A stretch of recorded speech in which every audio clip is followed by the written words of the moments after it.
បាទជំរាបសួរដល់ប្រិយមិត្តពុកម៉ែបងប្អូនអ្នកតាមដានស្ដាប់ព័ត៌មានជាមួយយើងខ្ញុំទាំងអស់គ្នាបាទនៅក្នុងថ្ងៃនេះខ្ញុំនឹងមានព័ត៌មានជំរាបជូនដល់ពុកម៉ែបងប្អូនដូចតទៅបាទគឺបាទតកតងជាមួយនឹងបាទប្អូនស្រីម្នាក់គឺបានរំលេចសារទាំងសោកសៅពេលបងស្រីបាទចិត្តដល់ថ្ងៃរៀបការទៅហើយបែរជាបាត់បង់ជីវិតទៅវិញព្រោះកើតជំងឺទឹកនោមប្រៃហើយលាងឈាមបាន3ដងចិត្តដល់ថ្ងៃរៀបការហើយបងអើយបងមិនគួរអញ្ចឹងសោះចាំពីពេលនេះទៅប្អូនលែងបានឃើញមុខបងទៀតហើយជារៀងរហូតបាទអញ្ចឹងគឺព័ត៌មាននេះគឺចង់បង្ហាញអំពីនារីបាទវ័យក្មេងម្នាក់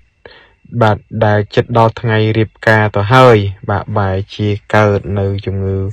ទឹកនោមប្រៃទៅវិញហើយក៏បានស្លាប់បាត់បង់ជីវិតមុនពេលរៀបការឯណោះបាទពិតជាសោកសង្រេងមែនទែនណាប្រិមិត្តចឹង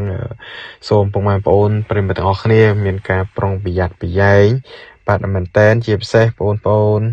បាទដែលចិត្តដល់ពេលវេលាដែលត្រូវរៀបការចឹងសូមកុំបាទធ្វើដំណើរទៅណាមកណាឆ្ងាយចិត្តក្តី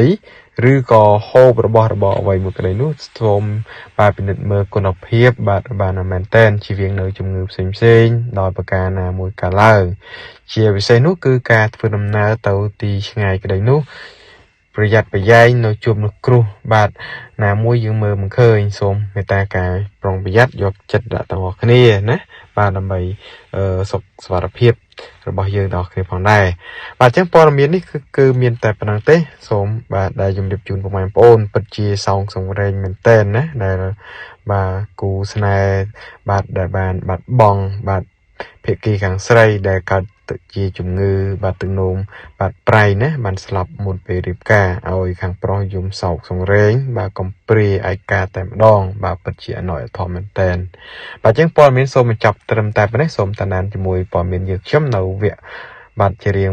រាល់ថ្ងៃបន្តទៀតសូមអរគុណសូមជម្រាបលា